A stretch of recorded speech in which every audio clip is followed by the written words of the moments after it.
Et salut tout le monde, c'est Wawa, j'espère que vous allez bien. On se retrouve dans cette nouvelle vidéo. Vous avez beaucoup aimé la vidéo des 10 choses qui me saoulent dans les jeux de société. On va faire l'inverse, on va voir les 10 choses que j'adore dans les jeux de société. Est-ce que c'est pareil pour vous? Je vais éviter juste de dire j'aime bien rigoler, ce serait trop facile. Donc je vous ai préparé 10 choses que j'adore dans les jeux de société. On va commencer avec le numéro 10, la diversité des jeux. J'adore la diversité des jeux dans les jeux de société. Il y a vraiment pour tous les goûts, dans tous les styles. Un jeu de société, ça peut être un gros jeu de plateau qui dure 3 heures comme Deep Madness. Ça peut être un petit jeu d'ambiance comme Plouf Party. Ça peut être un petit Skyjo pour jouer avec toute la famille. Ça peut être un jeu de cartes à collectionner comme du Lorcana. Ça peut être du Warhammer. Ça peut même être des jeux d'extérieur comme le Molki et tout. Ouais, c'est considéré comme des jeux de société d'extérieur, on va dire. Hein. Donc, ça peut être un petit jeu d'enquête comme Unlock. Ça, c'est vraiment trop bien. Il y a pour tous les styles, pour tous les goûts. Et même vous, les abonnés, vous êtes tous différents. Il y a des joueurs experts, il y a des débutants sur la chaîne. Donc, il y a tout qui se mélange. C'est un bordel. Et pour les jeux, c'est pareil. Et c'est ça qui est trop bien, quoi. On peut vraiment passer du petit jeu au gros jeu, au machin. Et on a plein de choses à découvrir. Et tous les mois, il y a des nouveaux jeux qui sortent. Mais même les vieux jeux, il y a plein de vieux jeux qu'on connaît peut-être pas à découvrir. Et puis voilà, tous les jours je découvre des nouveaux jeux et à chaque fois je me dis mais merde, il y a vraiment trop de jeux, c'est un truc de fou quoi. En numéro 9, j'ai mis les figurines de jeux. Alors ça c'est pas pour tout le monde, il y a des gens qui aiment pas les figurines dans les jeux. C'est vrai que moi j'ai grandi quand j'étais jeune avec HeroQuest, avec les figurines d'HeroQuest, avec les Warhammer et tout, donc j'aimais bien ce côté figurine. Après, j'avais arrêté. Et là, quand j'ai repris la chaîne YouTube, les jeux solo et tout, j'ai acheté des jeux avec des figurines. Je vous avais fait une vidéo où j'avais peint, je vous ai montré toutes les figurines que j'ai peint. Je m'améliore petit à petit en peinture. Mais je pense que les figurines, c'est vraiment quelque chose que ceux qui peignent leurs figurines, ils adorent. Parce que, bon, là, je prends un jeu, justement, j'avais sorti la boîte Deep Madness. Eh bien, quand vous peignez vos figurines, en fait, dans votre jeu, vous vous imprégnez un peu du jeu. En fait, le jeu, il devient vraiment à vous, en fait. Parce qu'en fait, vous participez un peu, je vais pas dire à sa création, mais bon, voilà, vous avez un jeu avec des figurines toutes grises, vous les peignez, et après, quand vous jouez, vous dites, putain, c'est moi qui ai peint la figurine, j'ai participé à ce que ce jeu devienne le mien, en fait. Donc, pour ceux qui peignent leurs figurines, il y a vraiment ce sentiment que les jeux vous appartiennent une fois que vous les avez peints. Et il y a une passion comme ça de la peinture. Moi, des fois, j'adore prendre du temps pour peindre mes figurines. Des fois, un peu moins. Des fois, c'est un peu plus la corvée en mode merde, j'ai tout ça à peindre, fait chier, j'ai envie de jouer. Donc, ça dépend des fois. Des fois, on a envie de jouer, on n'a pas envie d'attendre.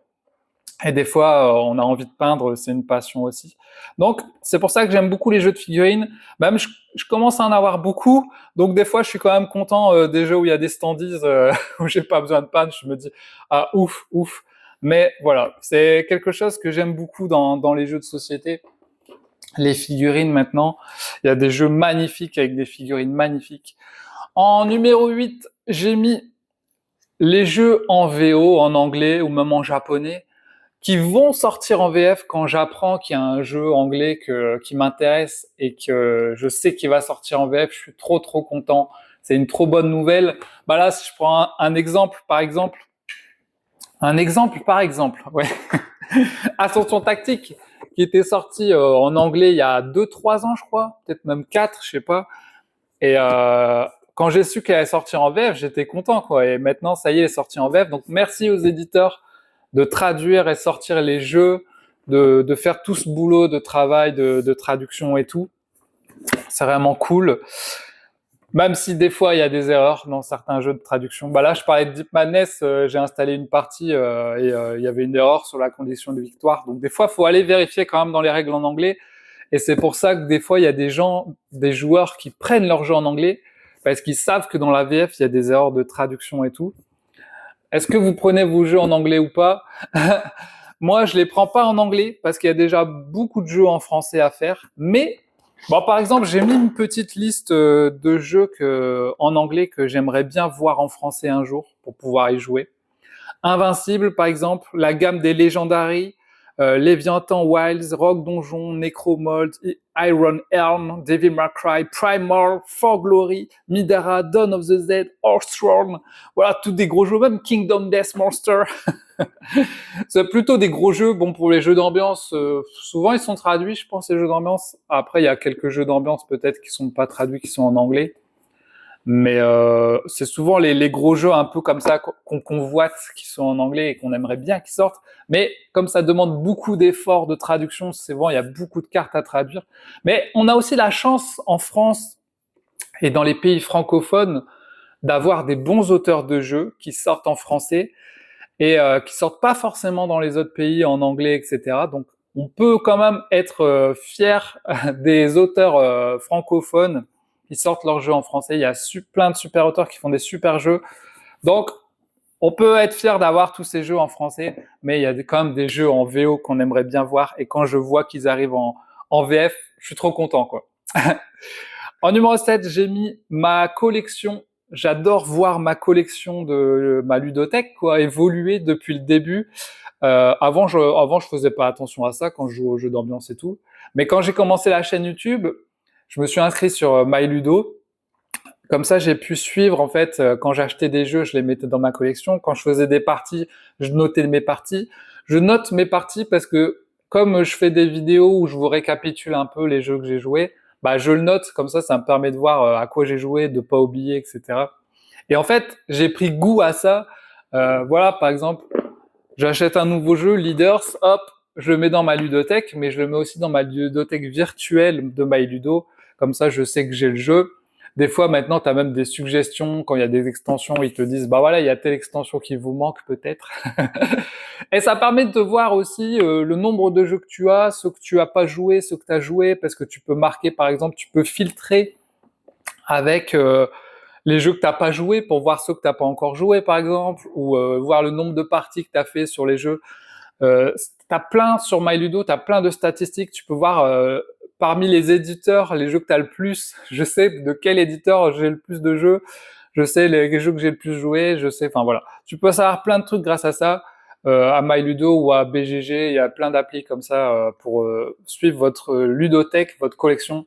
Et c'est quelque chose que j'ai appris à aimer, que j'aime beaucoup maintenant, suivre l'évolution de ma ludothèque, comment elle évolue, etc. Les statistiques, même tu peux savoir combien coûte ta ludothèque avec une moyenne de prix. Donc voilà, il y a plein de statistiques super cool que j'aime bien voir, je trouve ça super intéressant. Voilà, c'est quelque chose que les gens qui sont pas dans les jeux de société, qui sont pas joueurs, ils font pas attention à ça. C'est vraiment les joueurs ou les chaînes, ceux qui ont des chaînes ou des... Voilà. En 5, j'ai mis le YouTube ludique. Voilà, le YouTube ludique. J'adore les jeux de société, mais j'adore YouTube et je crois que tous les jours, je regarde des vidéos sur les jeux de société et je suis abonné à vraiment beaucoup de chaînes sur les jeux de société. Vous êtes pas prêts, mais je suis abonné à moins, je sais pas, 300 chaînes peut-être.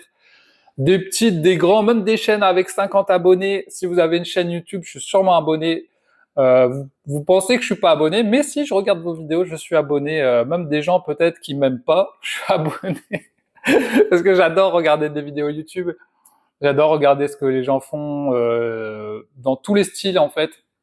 C'est quelque chose que j'aime beaucoup et c'est pour ça aussi que j'aime bien faire des collaborations sur la chaîne avec d'autres médias parce que c'est vraiment quelque chose qui me passionne, voir d'autres passionnés de vidéos et de jeux de société, pouvoir parler avec eux, pouvoir échanger, voir ce qu'ils aiment, ce qu'ils aiment pas, voir leur point de vue aussi, parce qu'on a tous des points de vue différents, que ce soit sur les jeux, sur la façon de présenter des jeux ou de consommer, enfin voilà.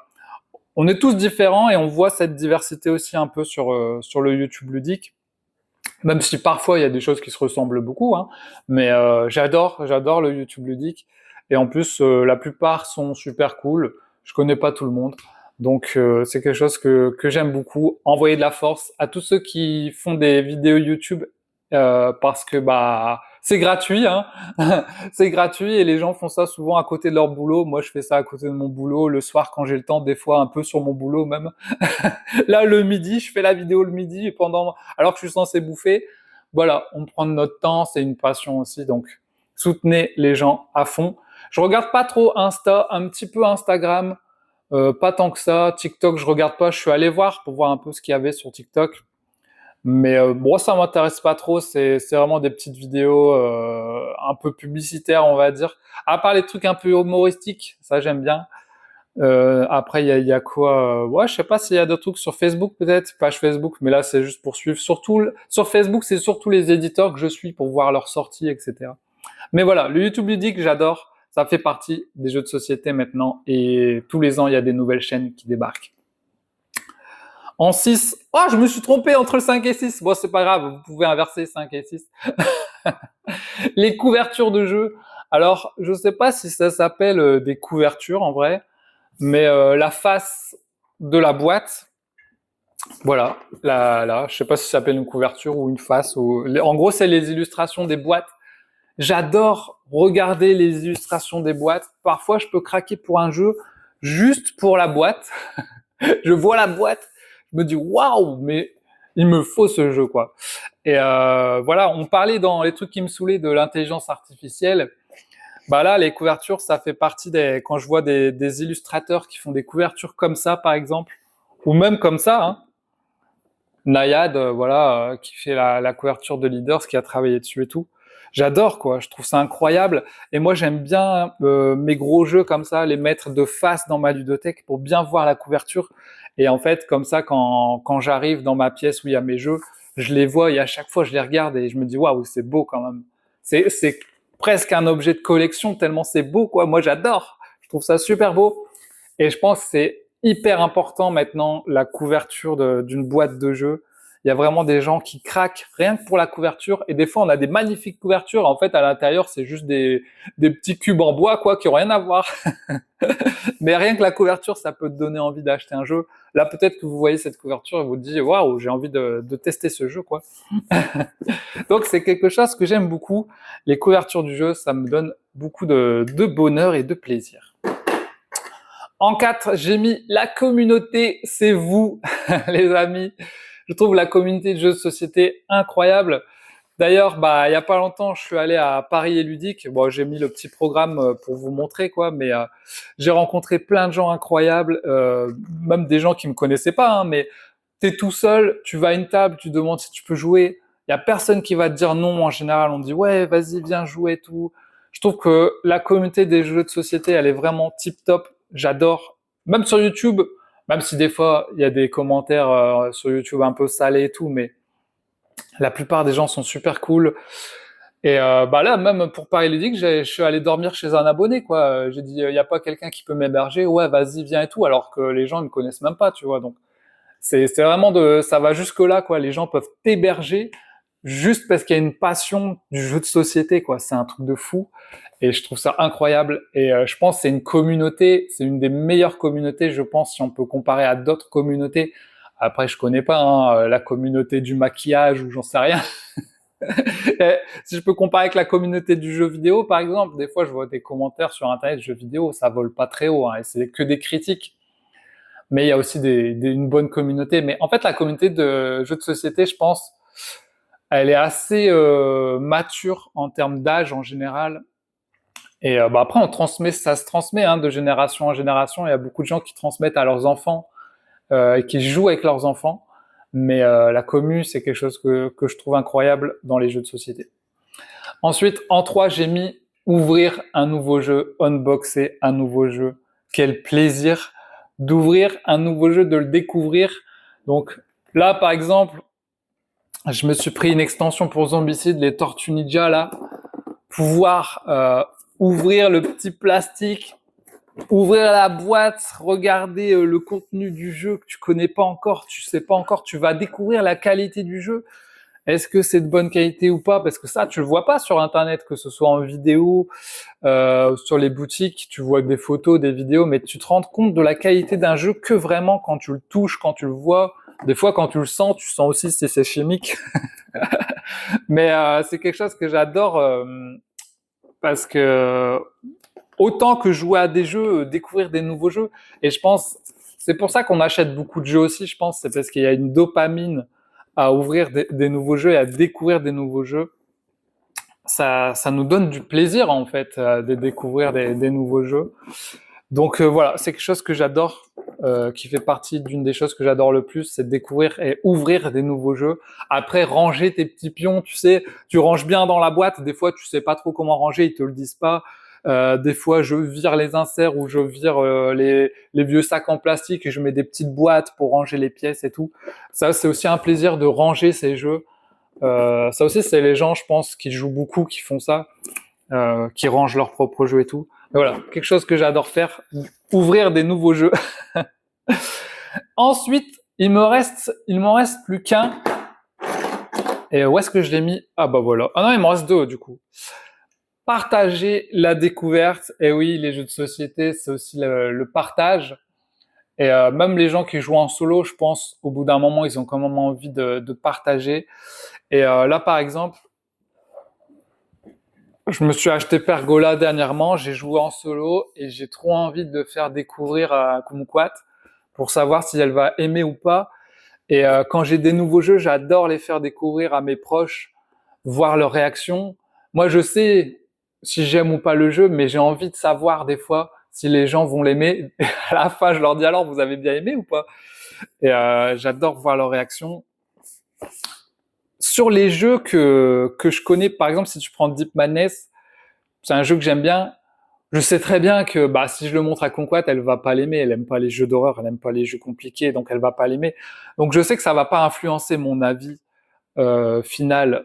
Mais par exemple, si je joue à Pergola et que c'est un jeu que j'aime bien, mais que j'ai envie de lui faire découvrir, j'ai envie qu'elle aime. Et si elle aime pas, ça peut influencer un peu mon avis final en me disant bon, parce que je sais que si Kumquat, par exemple, ma copine, elle a pas du tout les mêmes goûts que moi.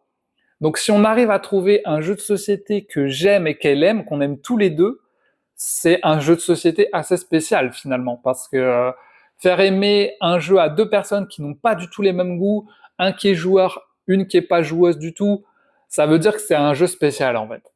Parce que forcément, quand on n'a pas les mêmes goûts, bah on a chacun nos prédilections pour les jeux, mais arriver à trouver des jeux que tout le monde aime, c'est ça qui fait que un jeu peut-être va se vendre bien et va avoir une hype. C'est des jeux comme ça. Des fois, on dit ouais, le jeu, il y a rien de spécial. Si tu prends Trio par exemple, le jeu Trio, tu peux jouer et te dire bon, le jeu n'a rien de spécial, tu vois.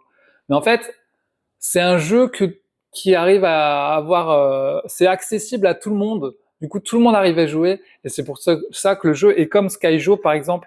C'est aussi un jeu que tout le monde arrive à jouer. Le jeu est peut-être pas incroyable, mais en fait, il est tellement accessible que tout le monde peut l'aimer en fait. C'est ça, que ce soit des gros joueurs, des petits joueurs, etc. Et c'est ça qui fait qu'un jeu va se vendre bien finalement. C'est quand il arrive à casser les barrières entre les différents goûts des joueurs, je pense.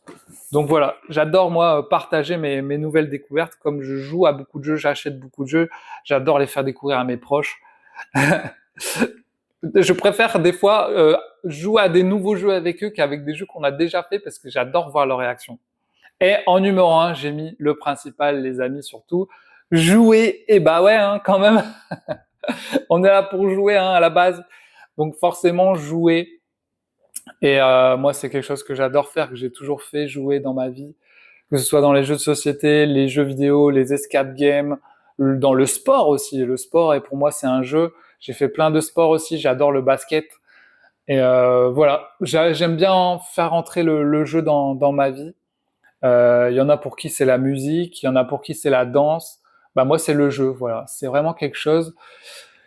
J'ai pas beaucoup d'amis, en vrai. Quand j'étais petit non plus, j'avais un ou deux potes à l'école. Et en fait, le jeu, je trouve, c'est vraiment quelque chose qui réunit les gens, qui peut permettre... Bah, hier soir, je suis allé à une soirée jeu dans un bar avec des inconnus, je connaissais même pas. Et voilà, tu rencontres les gens, tu leur parles, tu partages une passion, tu peux jouer avec des inconnus. Le jeu, ça ouvre des portes. Et je pense que les gens qui jouent, les joueurs, ils ont une façon de voir la vie différente un peu, je pense, des gens qui jouent pas. Parce que les joueurs, ils ont en eux, je pense, ils voient la vie un peu comme un jeu finalement. Ils se disent, bah voilà, c'est comme un jeu, il faut s'amuser, il faut profiter. Et c'est pour ça que je pense que ça rejoint un peu ce que je disais, la commune des joueurs, elle est top parce que les gens, ils ont cet esprit de deux joueurs. Ils sont là soit pour s'amuser, soit pour réfléchir, mais dans l'ensemble, voilà, ils ont cette passion commune, ils ont envie de jouer, quoi. Ils ont envie de se faire plaisir, profiter.